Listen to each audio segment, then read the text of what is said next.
प्रिय भक्तों, अगर आपको यह वीडियो महाशिवरात्रि के महापर्व पर प्राप्त हुई है तो आपके जीवन में बहुत कुछ बदलने वाला है। महाशिवरात्रि के इस महापर्व पर आपको महादेव की असीम कृपा प्राप्त होने वाली है, क्योंकि आज हम आपको महादेव का एक ऐसा मंत्र बताने जा रहे हैं जिस मंत्र के जाप या श्रवण करने मात्र से ही आपका जीवन बिल्कुल बदल जाएगा। इस महापर्व के दिन आपका जीवन खुशियों से भरने वाला है, इसलिए प्यारे भक्तों, इस महामंत्र का जाप अवश्य करें और पूरी श्रद्धा के साथ करें। जिस भी भक्त ने इस महामंत्र का जाप किया है उसे अपने जीवन में अपार सफलता प्राप्त हुई है। उसने जो भी मांगा है उसे वह प्राप्त हुआ है, फिर वो चाहे धन हो या किसी से भी जुड़ी कोई समस्या हो, उसे हर समस्या का समाधान और अथाह धन की प्राप्ति हुई है। इसलिए प्यारे भक्तों, इस मंत्र को साधारण समझने की गलती बिल्कुल भी ना करें, क्योंकि यह मंत्र बहुत ही शक्तिशाली और प्रभावशाली मंत्र है।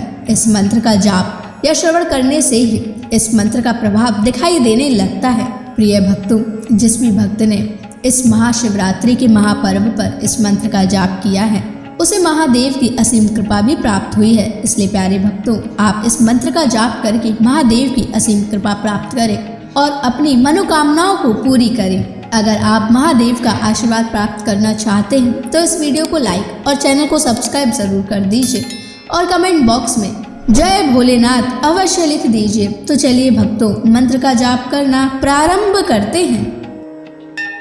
ओम रुद्राय कर्पूर ज्योतिषे अग्निनेत्राय नमः।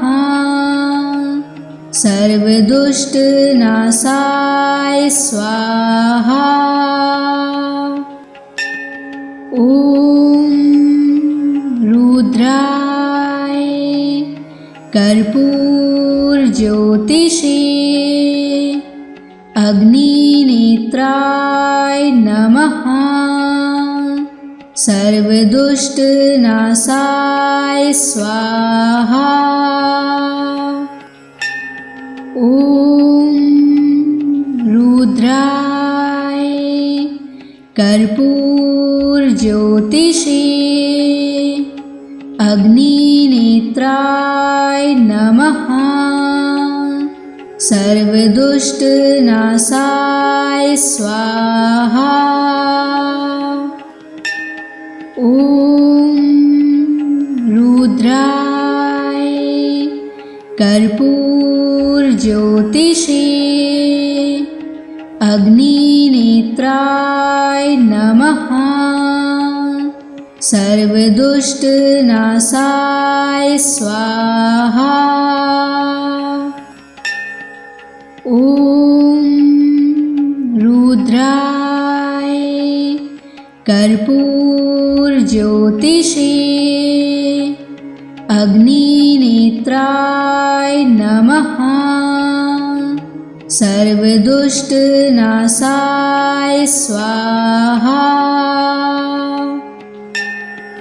ओम रुद्राय कर्पूर ज्योतिषे अग्निनेत्राय नमः।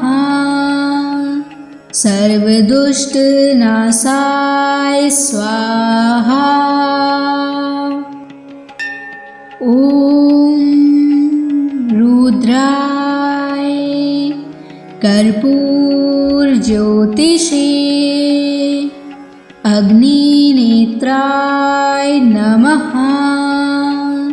सर्वदुष्ट नाशाय स्वाहा। ओम रुद्राय कर्पूर ज्योतिषे अग्निनेत्राय नमः। सर्वदुष्ट नाशाय स्वाहा। ओम रुद्राय कर्पूर ज्योतिषे अग्निनेत्राय नमः। सर्वदुष्टनाशाय स्वाहा। ॐ रुद्राय कर्पूरज्योतिषे अग्निनेत्राय नमः। सर्वदुष्टनाशाय स्वाहा। ॐ रुद्राय कर्पूरज्योतिषे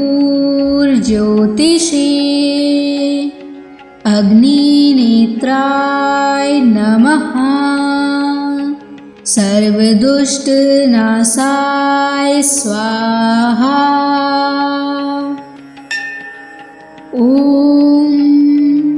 रुद्राय कर्पूरज्योतिषे अग्निनेत्राय नमः। सर्वदुष्टनाशाय स्वाहा। ॐ रुद्राय कर्पूरज्योतिषे अग्निनेत्राय नमः। सर्वदुष्टनाशाय स्वाहा। ॐ रुद्राय कर्पूरज्योतिषे अग्निनेत्राय नमः। सर्वदुष्टनाशाय स्वाहा। ॐ रुद्राय कर्पूरज्योतिषे अग्निनेत्राय नमः। सर्वदुष्टनाशाय स्वाहा। ॐ रुद्राय कर्पूरज्योतिषे अग्निनेत्राय नमः। सर्वदुष्टनाशाय स्वाहा। ॐ रुद्राय कर्पूरज्योतिषे अग्निनेत्राय नमः। सर्वदुष्टनाशाय स्वाहा। ॐ रुद्राय कर्पूरज्योतिषे अग्निनेत्राय नमः। सर्वदुष्टनाशाय स्वाहा। ॐ रुद्राय कर्पूरज्योतिषे अग्निनेत्राय नमः। सर्वदुष्टनाशाय स्वाहा। ॐ रुद्राय कर्पूरज्योतिषे अग्निनेत्राय नमः। सर्वदुष्टनाशाय स्वाहा। ॐ रुद्राय कर्पूरज्योतिषे अग्निनेत्राय नमः। सर्वदुष्टनाशाय स्वाहा। ॐ रुद्राय कर्पूरज्योतिषे अग्निनेत्राय नमः। सर्वदुष्टनाशाय स्वाहा। ॐ रुद्राय कर्पूरज्योतिषे अग्निनेत्राय नमः। सर्वदुष्टनाशाय स्वाहा। ॐ रुद्राय कर्पूरज्योतिषे अग्निनेत्राय नमः। सर्वदुष्टनाशाय स्वाहा। ॐ रुद्राय कर्पूरज्योतिषे अग्निनेत्राय नमः। सर्वदुष्टनाशाय स्वाहा। ॐ रुद्राय कर्पूरज्योतिषे अग्निनेत्राय नमः। सर्वदुष्टनाशाय स्वाहा। ॐ रुद्राय कर्पूरज्योतिषे अग्निनेत्राय नमः। सर्वदुष्टनाशाय स्वाहा। ॐ रुद्राय कर्पूरज्योतिषे अग्निनेत्राय नमः। सर्वदुष्टनाशाय स्वाहा। ॐ रुद्राय कर्पूरज्योतिषे अग्निनेत्राय नमः। सर्वदुष्टनाशाय स्वाहा। ॐ रुद्राय कर्पूरज्योतिषे अग्निनेत्राय नमः। सर्वदुष्टनाशाय स्वाहा। ॐ रुद्राय कर्पूरज्योतिषे अग्निनेत्राय नमः। सर्वदुष्टनाशाय स्वाहा। ॐ रुद्राय कर्पूरज्योतिषे अग्निनेत्राय नमः। सर्वदुष्टनाशाय स्वाहा। ॐ रुद्राय कर्पूरज्योतिषे अग्निनेत्राय नमः। सर्वदुष्टनाशाय स्वाहा। ॐ रुद्राय कर्पूरज्योतिषे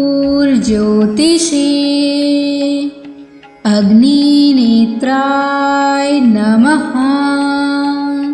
सर्वदुष्टनाशाय स्वाहा। ॐ रुद्राय कर्पूरज्योतिषे अग्निनेत्राय नमः। सर्वदुष्टनाशाय स्वाहा। ॐ रुद्राय कर्पूरज्योतिषे अग्निनेत्राय नमः। सर्वदुष्टनाशाय स्वाहा। ॐ रुद्राय कर्पूरज्योतिषे अग्निनेत्राय नमः। सर्वदुष्टनाशाय स्वाहा। ॐ रुद्राय कर्पूरज्योतिषे अग्निनेत्राय नमः। सर्वदुष्टनाशाय स्वाहा। ॐ रुद्राय कर्पूरज्योतिषे अग्निनेत्राय नमः। सर्वदुष्टनाशाय स्वाहा। ॐ रुद्राय कर्पूरज्योतिषे अग्निनेत्राय नमः। सर्वदुष्टनाशाय स्वाहा। ॐ रुद्राय कर्पूरज्योतिषे अग्निनेत्राय नमः। सर्वदुष्टनाशाय स्वाहा। ॐ रुद्राय कर्पूरज्योतिषे अग्निनेत्राय नमः। सर्वदुष्टनाशाय स्वाहा। ॐ रुद्राय कर्पूरज्योतिषे अग्निनेत्राय नमः। सर्वदुष्टनाशाय स्वाहा। ॐ रुद्राय कर्पूरज्योतिषे अग्निनेत्राय नमः। सर्वदुष्टनाशाय स्वाहा। ॐ रुद्राय कर्पूरज्योतिषे अग्निनेत्राय नमः। सर्वदुष्टनाशाय स्वाहा। ॐ रुद्राय कर्पूरज्योतिषे अग्निनेत्राय नमः। सर्वदुष्टनाशाय स्वाहा। ॐ रुद्राय कर्पूरज्योतिषे अग्निनेत्राय नमः। सर्वदुष्टनाशाय स्वाहा। ॐ रुद्राय कर्पूरज्योतिषे अग्निनेत्राय नमः। सर्वदुष्टनाशाय स्वाहा। ॐ रुद्राय कर्पूरज्योतिषे अग्निनेत्राय नमः। सर्वदुष्टनाशाय स्वाहा। ॐ रुद्राय कर्पूरज्योतिषे अग्निनेत्राय नमः। सर्वदुष्टनाशाय स्वाहा। ॐ रुद्राय कर्पूरज्योतिषे अग्निनेत्राय नमः। सर्वदुष्टनाशाय स्वाहा। ॐ रुद्राय कर्पूरज्योतिषे अग्निनेत्राय नमः। सर्वदुष्टनाशाय स्वाहा। ॐ रुद्राय कर्पूरज्योतिषे अग्निनेत्राय नमः। सर्वदुष्टनाशाय स्वाहा। ॐ रुद्राय कर्पूरज्योतिषे अग्निनेत्राय नमः। सर्वदुष्टनाशाय स्वाहा। ॐ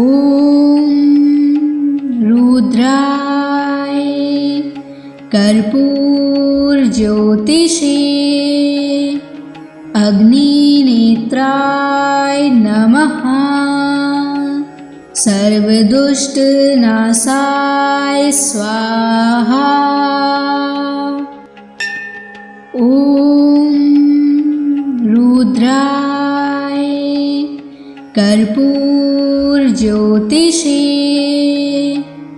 अग्निनेत्राय नमः। सर्वदुष्टनाशाय स्वाहा। ॐ रुद्राय कर्पूरज्योतिषे अग्निनेत्राय नमः। सर्वदुष्टनाशाय स्वाहा। ॐ रुद्राय कर्पूरज्योतिषे अग्निनेत्राय नमः। सर्वदुष्टनाशाय स्वाहा। ॐ रुद्राय कर्पूरज्योतिषे अग्निनेत्राय नमः। सर्वदुष्टनाशाय स्वाहा। ॐ रुद्राय कर्पूरज्योतिषे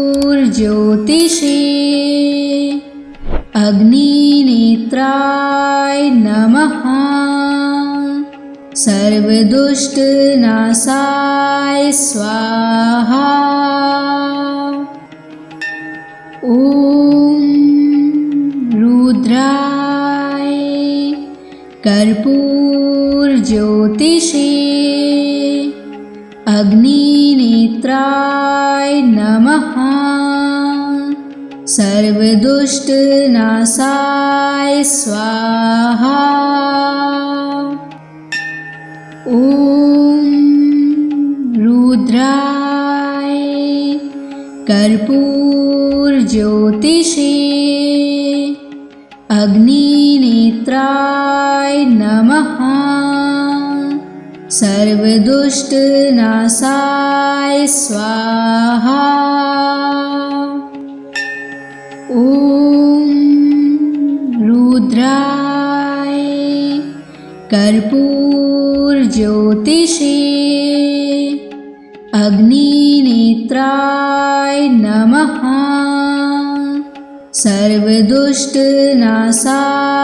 स्वाहा।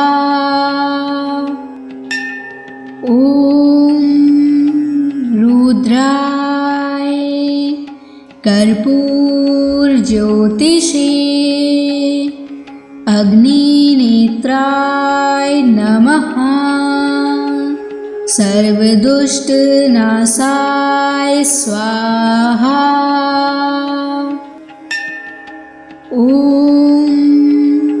रुद्राय कर्पूरज्योतिषे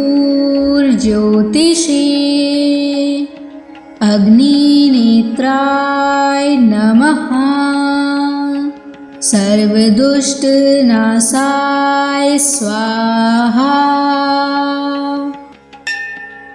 ॐ रुद्राय कर्पूरज्योतिषे अग्निनेत्राय नमः। सर्वदुष्टनाशाय स्वाहा। ॐ रुद्राय कर्पूरज्योतिषे अग्निनेत्राय नमः। सर्वदुष्टनाशाय स्वाहा। ॐ रुद्राय कर्पूरज्योतिषे अग्निनेत्राय नमः। सर्वदुष्टनाशाय स्वाहा। ॐ रुद्राय कर्पूरज्योतिषे अग्निनेत्राय नमः। सर्वदुष्टनाशाय स्वाहा। ॐ रुद्राय कर्पूरज्योतिषे अग्निनेत्राय नमः। सर्वदुष्टनाशाय स्वाहा। ॐ रुद्राय कर्पूरज्योतिषे अग्निनेत्राय नमः। सर्वदुष्टनाशाय स्वाहा। ॐ रुद्राय कर्पूरज्योतिषे अग्निनेत्राय नमः। सर्वदुष्टनाशाय स्वाहा। ॐ रुद्राय कर्पूरज्योतिषे अग्निनेत्राय नमः। सर्वदुष्टनाशाय स्वाहा। ॐ रुद्राय कर्पूरज्योतिषे अग्निनेत्राय नमः। सर्वदुष्टनाशाय स्वाहा। ॐ रुद्राय कर्पूरज्योतिषे अग्निनेत्राय नमः। सर्वदुष्टनाशाय स्वाहा। ॐ रुद्राय कर्पूरज्योतिषे अग्निनेत्राय नमः। सर्वदुष्टनाशाय स्वाहा। ॐ रुद्राय कर्पूरज्योतिषे अग्निनेत्राय नमः। सर्वदुष्टनाशाय स्वाहा। ॐ रुद्राय कर्पूरज्योतिषे अग्निनेत्राय नमः। सर्वदुष्टनाशाय स्वाहा। ॐ रुद्राय कर्पूरज्योतिषे अग्निनेत्राय नमः। सर्वदुष्टनाशाय स्वाहा। ॐ रुद्राय कर्पूरज्योतिषे अग्निनेत्राय नमः। सर्वदुष्टनाशाय स्वाहा। ॐ रुद्राय कर्पूरज्योतिषे अग्निनेत्राय नमः। सर्वदुष्टनाशाय स्वाहा। ॐ रुद्राय कर्पूरज्योतिषे अग्निनेत्राय नमः। सर्वदुष्टनाशाय स्वाहा। ॐ रुद्राय कर्पूरज्योतिषे अग्निनेत्राय नमः। सर्वदुष्टनाशाय स्वाहा। ॐ रुद्राय कर्पूरज्योतिषे अग्निनेत्राय नमः। सर्वदुष्टनाशाय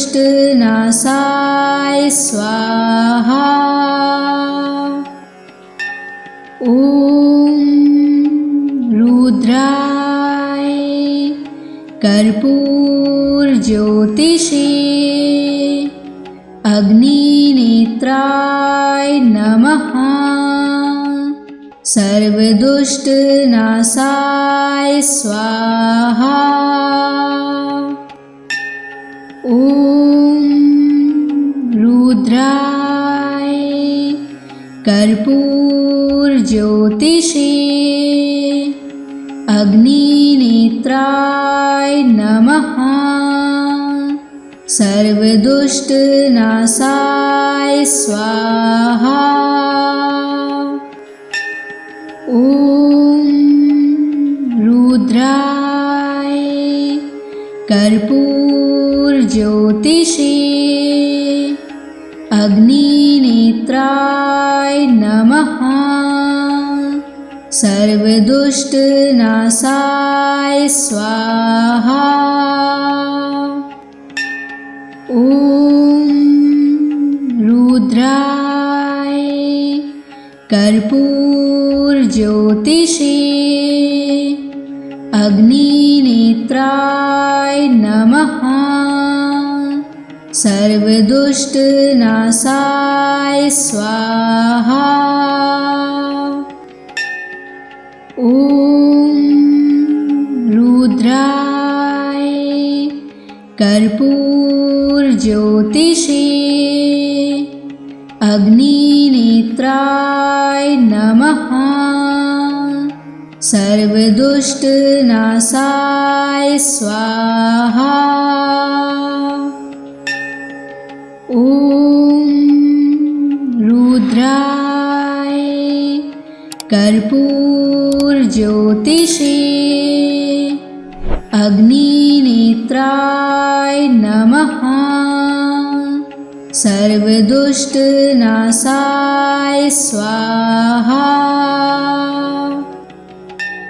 ॐ रुद्राय कर्पूरज्योतिषे अग्निनेत्राय नमः। सर्वदुष्टनाशाय स्वाहा। ॐ रुद्राय कर्पूरज्योतिषे अग्निनेत्राय नमः। सर्वदुष्टनाशाय स्वाहा। ॐ रुद्राय कर्पूरज्योतिषे अग्निनेत्राय नमः। सर्वदुष्टनाशाय स्वाहा। ॐ रुद्राय कर्पूरज्योतिषे अग्निनेत्राय नमः। सर्वदुष्टनाशाय स्वाहा। ॐ रुद्राय कर्पूरज्योतिषे अग्निनेत्राय नमः। सर्वदुष्टनाशाय स्वाहा। ॐ रुद्राय कर्पूरज्योतिषे अग्निनेत्राय नमः। सर्वदुष्टनाशाय स्वाहा। ॐ रुद्राय कर्पूरज्योतिषे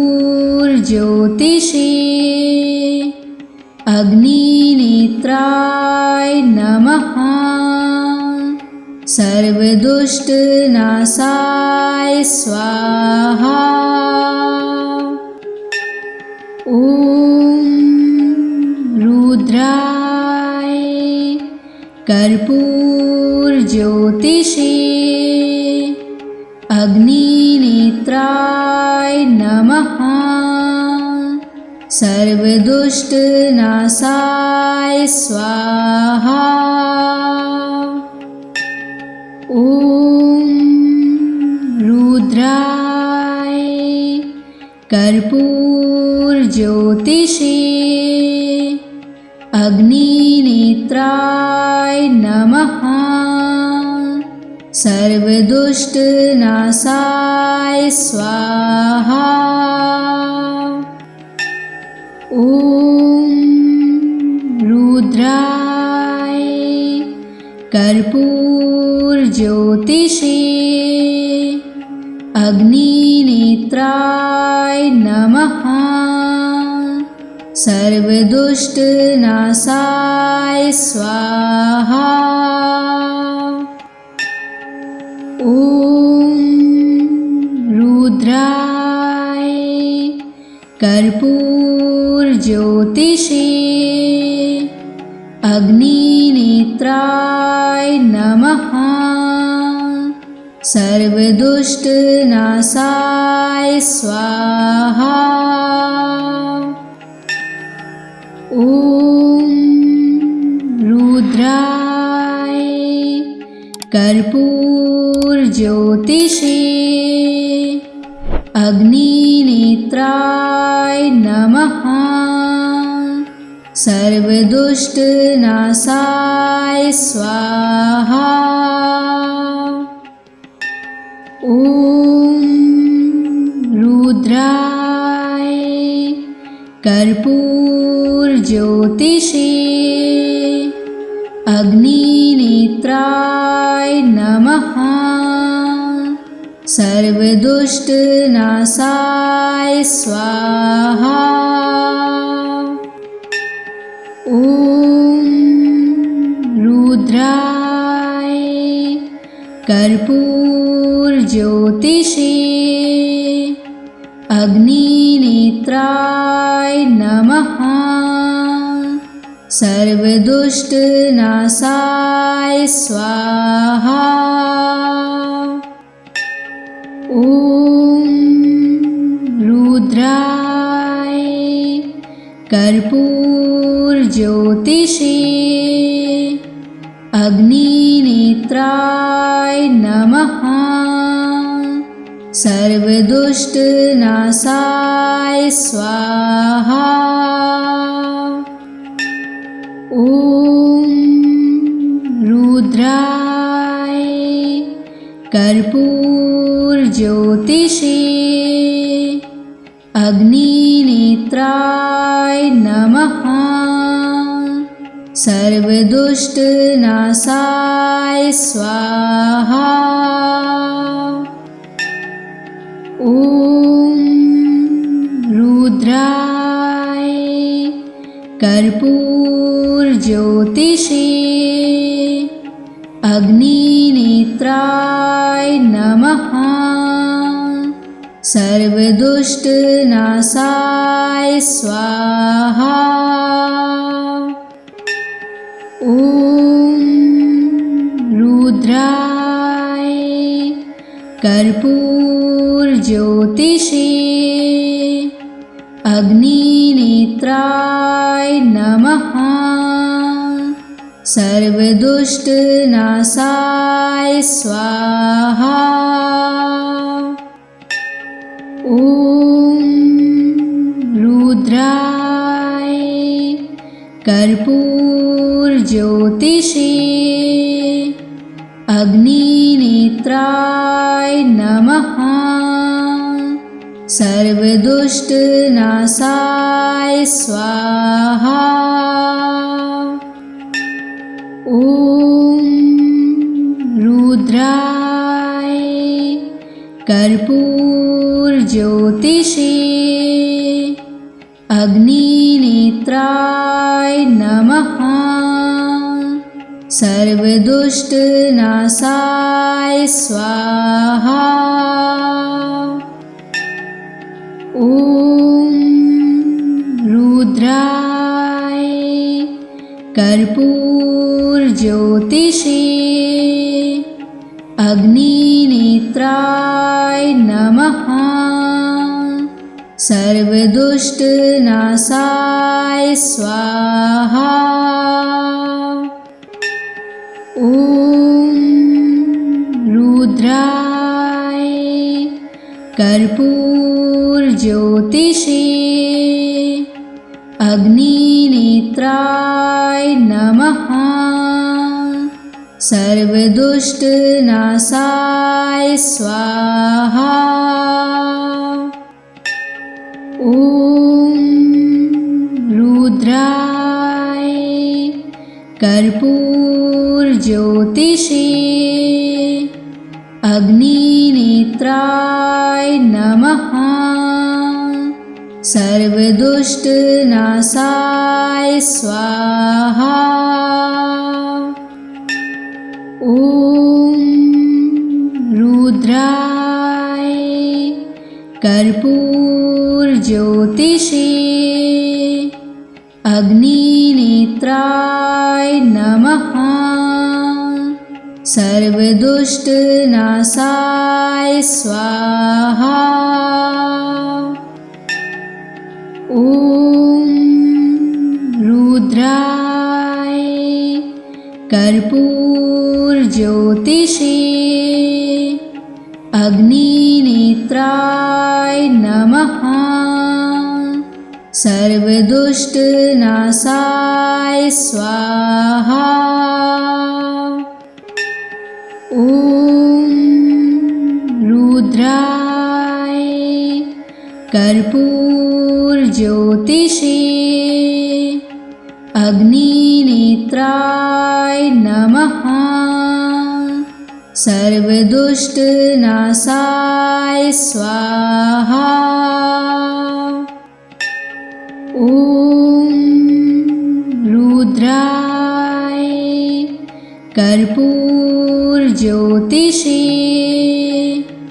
अग्निनेत्राय नमः। सर्वदुष्टनाशाय स्वाहा। ॐ रुद्राय कर्पूरज्योतिषे अग्निनेत्राय नमः। सर्वदुष्टनाशाय स्वाहा। ॐ रुद्राय कर्पूरज्योतिषे अग्निनेत्राय नमः। सर्वदुष्टनाशाय स्वाहा। ॐ रुद्राय कर्पूरज्योतिषे अग्निनेत्राय नमः। सर्वदुष्टनाशाय स्वाहा। ॐ रुद्राय कर्पूरज्योतिषे अग्निनेत्राय नमः। सर्वदुष्टनाशाय स्वाहा। ॐ रुद्राय कर्पूरज्योतिषे अग्निनेत्राय नमः। सर्वदुष्टनाशाय स्वाहा। ॐ रुद्राय कर्पूरज्योतिषे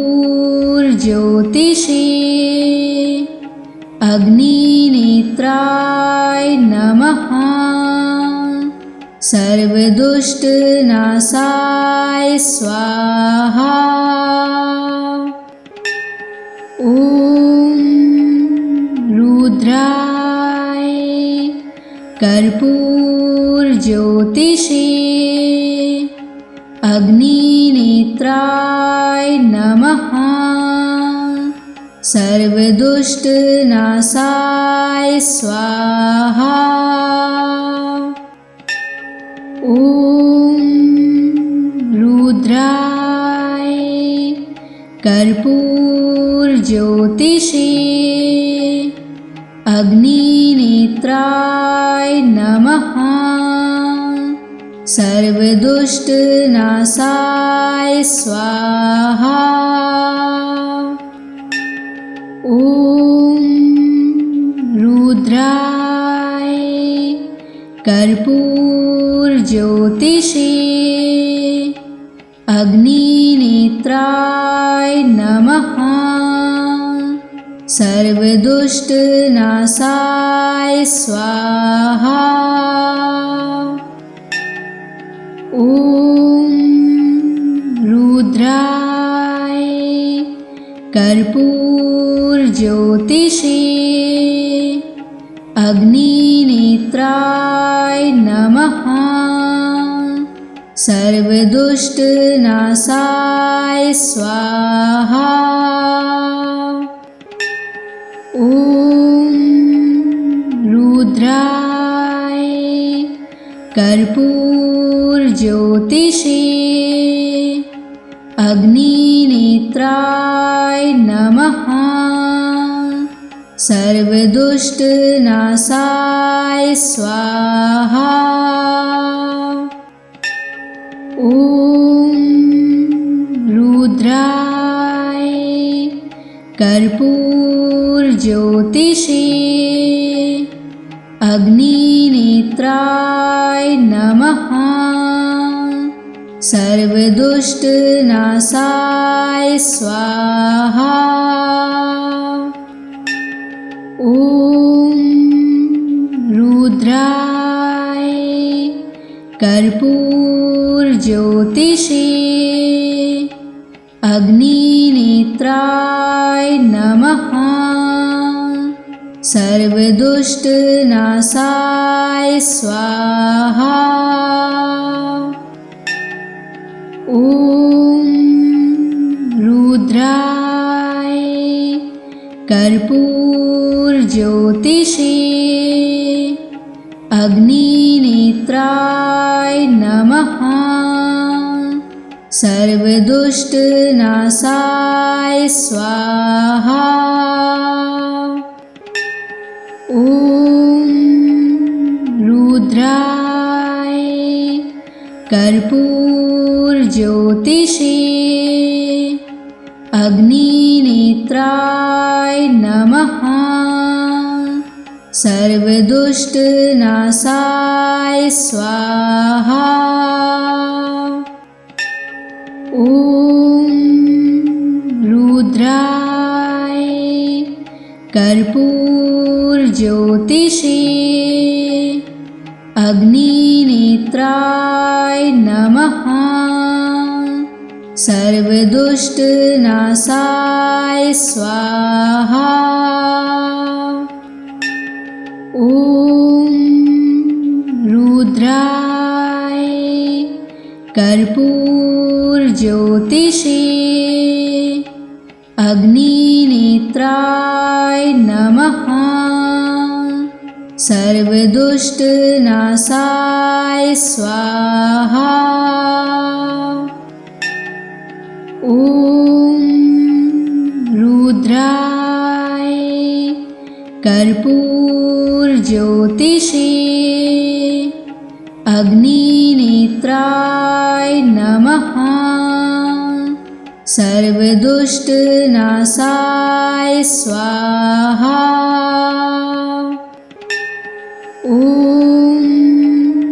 रुद्राय कर्पूरज्योतिषे अग्निनेत्राय नमः। सर्वदुष्टनाशाय स्वाहा। ॐ रुद्राय कर्पूरज्योतिषे अग्निनेत्राय नमः। सर्वदुष्टनाशाय स्वाहा। ॐ रुद्राय कर्पूरज्योतिषे अग्निनेत्राय नमः। सर्वदुष्टनाशाय स्वाहा। ॐ रुद्राय कर्पूरज्योतिषे अग्निनेत्राय नमः। सर्वदुष्टनाशाय स्वाहा। ॐ रुद्राय कर्पूरज्योतिषे अग्निनेत्राय नमः। सर्वदुष्टनाशाय स्वाहा। ॐ रुद्राय कर्पूरज्योतिषे अग्निनेत्राय नमः। सर्वदुष्टनाशाय स्वाहा। ॐ रुद्राय कर्पूरज्योतिषे अग्निनेत्राय नमः। सर्वदुष्टनाशाय स्वाहा। ॐ रुद्राय कर्पूरज्योतिषे अग्निनेत्राय नमः। सर्वदुष्टनाशाय स्वाहा। ॐ रुद्राय कर्पूरज्योतिषे अग्निनेत्राय नमः। सर्वदुष्टनाशाय स्वाहा। ॐ रुद्राय कर्पूरज्योतिषे अग्निनेत्राय नमः। सर्वदुष्टनाशाय स्वाहा। ॐ रुद्राय कर्पूरज्योतिषे अग्निनेत्राय नमः। सर्वदुष्टनाशाय स्वाहा। ॐ रुद्राय कर्पूरज्योतिषे अग्निनेत्राय नमः। सर्वदुष्टनाशाय स्वाहा। ॐ रुद्राय कर्पूरज्योतिषे अग्निनेत्राय नमः। सर्वदुष्टनाशाय स्वाहा।